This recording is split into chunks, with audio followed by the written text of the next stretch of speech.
Hi, my name is Christian Murphy. I am a filmmaker, college campus minister, and administrator for Catholic Creatives.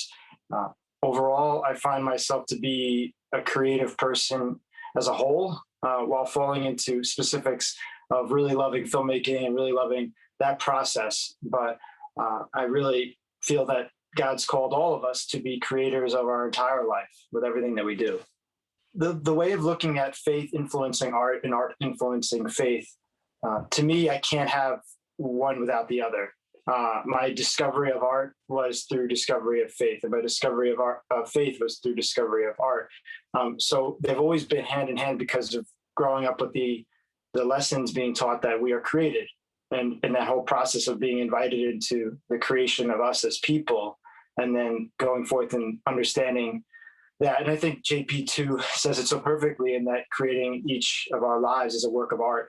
So I've always had that awareness of that everything we do, each and every single piece of our day is a work of art. And then getting more specific and realizing that, especially with filmmaking too, I'll speak more specifically about that.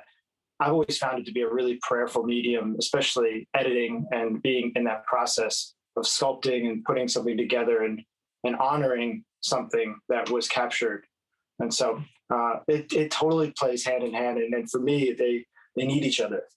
There's so many things that inspire me as an artist and as a creative person. There's really specific answers to that, and there's really broad answers to that. I think to start with more of a broad answer, I think the spirit of collaboration inspires me. Seeing other people collaborate and join up, and what potential comes with that. I'm a big football fan. I think that's one of the greatest sports ever. And I'm not a big sports person, but I've always loved football because I see that as the most collaborative sport there is. You really need all these people. And you don't really see that in other things in our society as much. And I feel that way about art too, in that when it's working well, it's people coming together, joining hands in different ways and offering their gifts. And so that's really inspiring to see in all different areas of work in the world. And when I see that, I get really excited and I think, wow, I want to create something. I want to go do something. I want to work with this person. I want to find a way.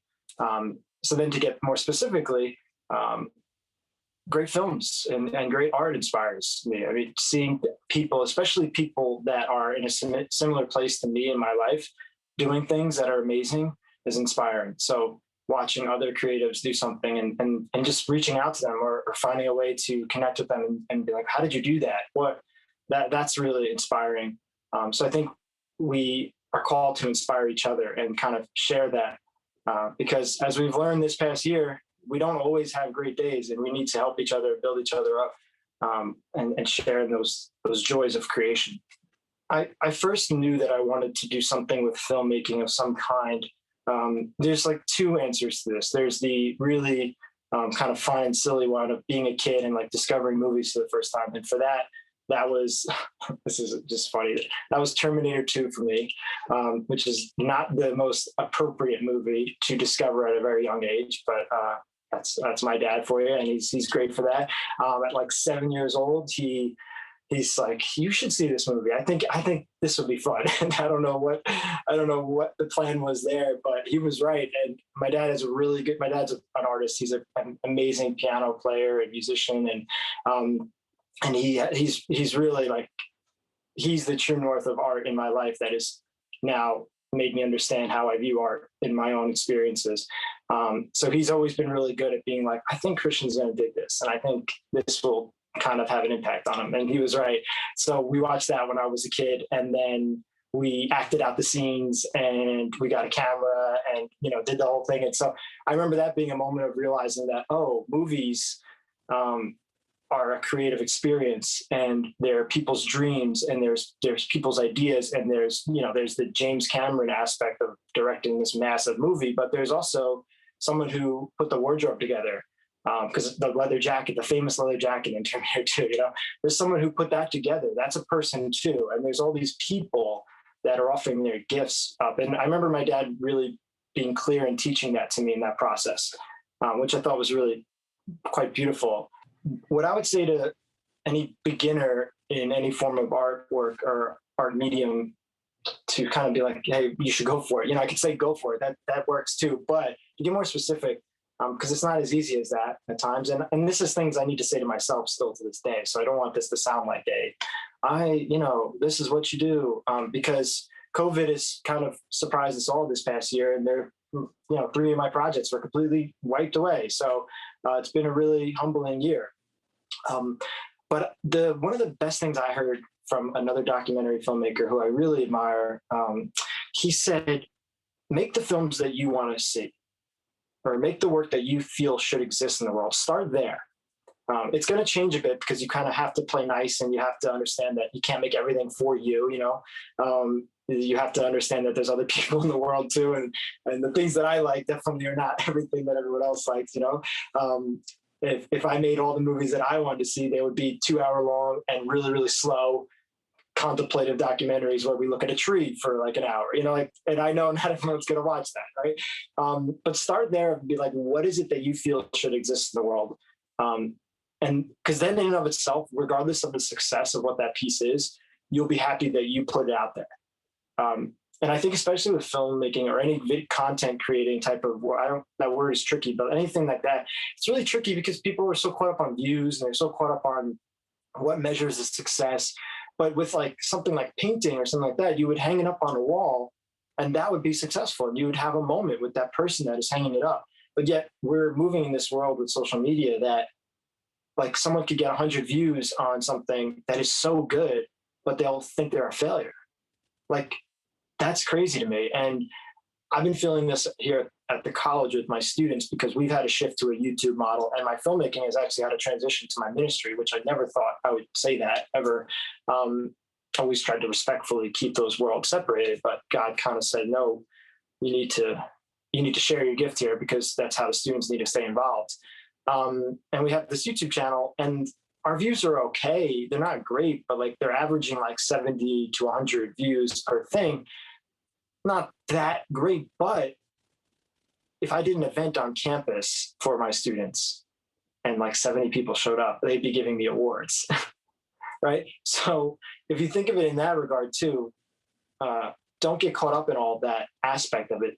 Just do something that you feel you need to see in this world. And there will be people that will feel that too. And it's not going to be on your time though. That's something that I think about a lot too. Anything I'm working on, I want to treat it like as if it's a painting. If can I hang it on my wall and can I look at it? If I pass it every now and then go into the kitchen, well, I'd be like, yeah, I did that. I'm part of that. That was really, really cool. So a few years ago, I made a film called Masterpieces, a mini documentary exploring the vocation of artisanship in laity. And so the film captured 5 artists in the greater New York area who were living a humble life of their work and their art, and kind of just struggling to figure out how they felt God calling them to their art. So it really is like these 5 little poetic pieces woven together through this narrative of we are all masterpieces, which was taken from St. John Paul II's letter to artists, and which when we released the film, an accident, it just happened to be the 20th anniversary of that letter, which was really quite profound. I'm not that poetic. It wasn't on purpose. I think that's pretty wild. But that movie came to me, that idea came to me really like lightning in a bottle. And again, as I've had time to reflect on that experience, I'm come to understand that was such a unique gift that God gave to myself and everyone that was able to jump on that wave, because that's not normally how movies are done. And it was almost too easy and beautiful. And the process of making it, working with the people, and then releasing it, it was really, really special and profound. And sitting at home a lot during COVID and missing movie theaters, I've really been so grateful that I was able to have that experience. The inspiration for the actual film came partially from something I had said earlier of make the art that you want to see. I was really itching to make a documentary. I felt that I was ready to do something a little bit bigger. I had made a bunch of little short pieces.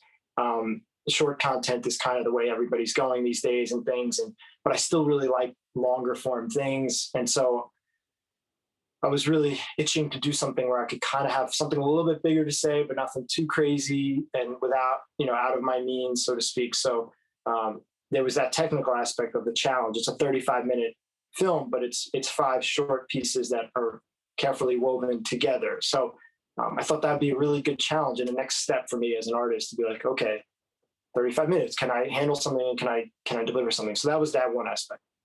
But then the actual aspect of the showing these artists, part of it was by design, part of it was an accident.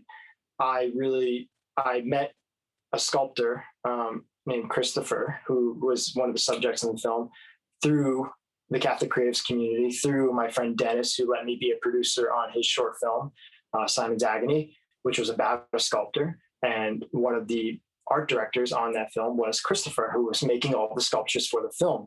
And so Christopher was just such an interesting person. And this is when I realized that God was calling me to do documentary, because I'm sitting there and they're acting this really dramatic scene on set and like everybody's yelling and it's like insane.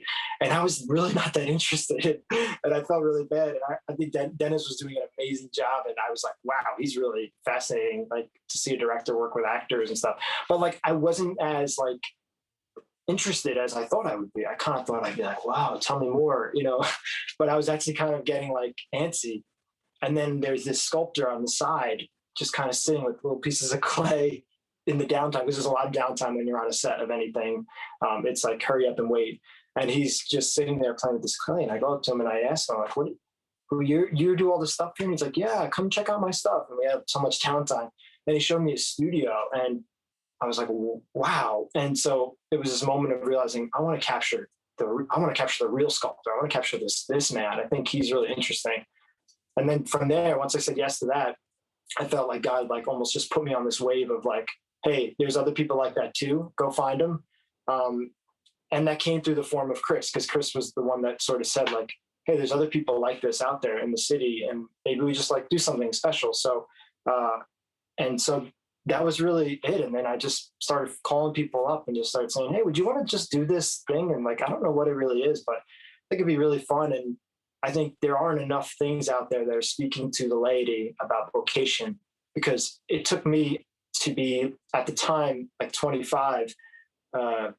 It took me so long to realize that vocation wasn't just for the priesthood, which that is super important. Don't get me wrong, but I discerned the priesthood for a little bit, and then I realized it wasn't for me. Marriage was for me, but I didn't feel like there was enough dialogue about the vocation of your art either. There is now, and I feel like there's a lot of great stuff out there now. But at the time, I just was like, I want to contribute to that.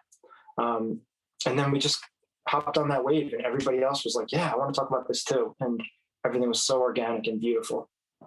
I think what's interesting about filmmaking is a lot of people pick up a camera thinking like right away Stanley Kubrick and these mega, filmmakers who are amazing, and like I love their works. And it's kind of like misleading in the idea that you think that there's only like one aspect of filmmaking. And what I've learned in my process of watching so many movies and falling in love with the medium and the editing specifically, I really love editing, and just kind of figuring that out, was that there's so many different areas of the swimming pool, so to speak. And that there's these big mega films that everyone loves, and you're like, oh my gosh. And like everybody loves to keep revisiting them every anniversary. They come up and they go, this is why I started making films. And that's sort of true for me, but not entirely. I'm not going to be super romantic about it and be like, I saw Jurassic Park and my mind exploded. And like, that's a good movie, but I think for me, I realized at a certain point, like I'm more of an observer of people, and the movies that I like the most are the ones that I think capture people that are real to me. And yes, I like those Indiana Jones type of epics and all that because they're fun and they're interesting. But my favorite scenes in those movies are the ones where they're not in the action. I have a Superman mug here behind me. I'm adopted and I come from Romania, and Superman's always been my hero because he's adopted, and he was, even from an early age, I was able to put that together thanks to my dad, of understanding that like adoption is a gift. And so always watching Superman movies, I never really cared about Superman with the cape on. I was always more interested in Clark Kent, the man, and him dealing with his adopted parents and those conversations, and And there was a recent 2013 version of the Superman film that I thought had some of the most beautiful dialogue and scenes about fatherhood and to the son that brought me to tears. I remember seeing it with my father and just being like in the theater crying at these scenes. And yeah, the action is really cool and like the green screen and all that stuff. Like, but I didn't really care about that as much. And going through moments of like that made me realize like, oh, I think I like people and I'm more interested in saying, hey, that person's really interesting. I think with the gifts that God has given me, can get them to feel really comfortable, build a relationship with them, and authentically deliver them onto a screen that won't TMZ it and make it fake and make it, which so many people do. Editing is so easy to manipulate people. And that's why I like editing, because I feel like I have a responsibility to not do that. Because you can really take an edit and like make someone look like the greatest person in the world or the worst, and it's scary. That's a big responsibility. And so the film I just finished making is about a mechanic, a Muslim mechanic who has been a dear friend of mine for 6 years now. He's the only guy I'll let touch my car. He's the greatest dude ever. I actually worked with him. I used to pump gas in my previous work life. I would pump gas at nights, and he was the mechanic there. And we bonded over our faith. We bonded over our religions, and we really had this mutual respect for each other and our practices. And he would pray in the back room. And I finally convinced him to let me make a movie about him. And he was so like nervous about it, but realizing that the gift of that project isn't so much the movie. Like the movie's, I think, really good. I'm really excited. But the gift more is the fact that we were able to have a bond that was so unique that if someone else just came in and be like, we're making a movie about you and me, he'd be like, oh, okay. But it was more a matter of like, no, Cristian and I have a special connection that is through God and through our patriarch, right? And that is really special. You can't get that in other areas of the medium, I don't think. I think as Catholic artists, we have a responsibility to find God in the world and be really hyper aware of the spiritual life, more so than the average person. And I don't mean that to slight the average person. They can have that too. But I think if we're going to say that we are artists and that we have something to say, we have to be extra on our A game about how we work to find God in the mundane, in everything, in every person. And I think that's a struggle right now with all art, but especially Catholic art and religious art, because I think right now it's very easy to make your career or make your business out of being radically for one thing. And I'm having trouble with this, and forgive me if this is super blunt, but I'm having a lot of trouble with some of my fellow Catholic artists who are really just making their money off of naive Catholics and aren't creating enough diverse ideas and thinking. And that's part of why I wanted to make a film about a Muslim man. It might be career suicide in some aspects of like, but I felt like there aren't enough things out there where I can show that I am comfortable as I am as a Catholic man having a dialogue with another man about their faith, and neither of us are leaving that conversation feeling like we are little than, or we are not confident in our faith or who we are. And so I think we have a responsibility to put our feet in the ground on what we believe, yes, but also take time to go visit other people and have conversations and learn about other things and find God in the mundane and in other people's experiences. I watched when I was editing this most recent project, I watched it with a friend of mine who's a Catholic. He's not like, I wouldn't say he's as intense of a practicing Catholic as others in my life. He takes his faith seriously, but he's kind of your normal guy. And he's a really dear friend of mine. And I want him to see it. And he's not the target audience at all. And I wanted him to see it. And so he watched it. I said, what'd you think? And he said it was really encouraging. And he said it was encouraging to see that I could invite my faith into my work more after seeing someone else do that. And so, he's never met a Muslim man like that before. And so I think we're afraid of looking at the spiritual life in other worlds and other people. But I think if we actually do that more often, it could reconfirm our own relationship with God and our faith. right? We go to mass and we have the baptismal, reciting the baptismal words and reconfirming ourselves through the Eucharist. We can do that too, in a sense, through our conversation with people and people that we don't agree with too, maybe. We just have to dare to have those conversations. And I think God lives in those conversations too. But we got to have them. We got to go and do that and still be confident in who we are. The term, inspiration is an interesting word. What inspires us? And so if I could offer something in a form of inspiration for what inspires me and what I think about a lot, there's so many things, but one is that don't be afraid to look in unique places for inspiration. I think that's something that's really served me well in my own experience, is that I like to be a witness to so many different art forms and so many different things and things that I might not totally agree with. And I think that's going to be something really vital to the Catholic experience. We must hold true to our faith and our sacraments and the things that clearly ground us as they should. But we also need to remember that we need to go be part of the world in a healthy way, and go jump in that and figure out where we can find Christ in those things and be inspired by that. If you actually really got down to everything that has inspired me in anything I've ever done, it's usually not like uber Catholic things. I like to go watch something that maybe isn't super PG, and say, hey, well, where can I maybe find a way to offer my gifts to an idea like this that could be for someone else? Or so I think that's really important. And I get nervous that sometimes when we say we're a Catholic artist, we feel like we need to put ourselves in this bubble and say, this is what like, look everywhere, take everything in, become an observer, and bear witness to other people's works, even if you completely would never touch that. Even if it's like, I would never do comedy, I would never do this, I'm not theater or anything.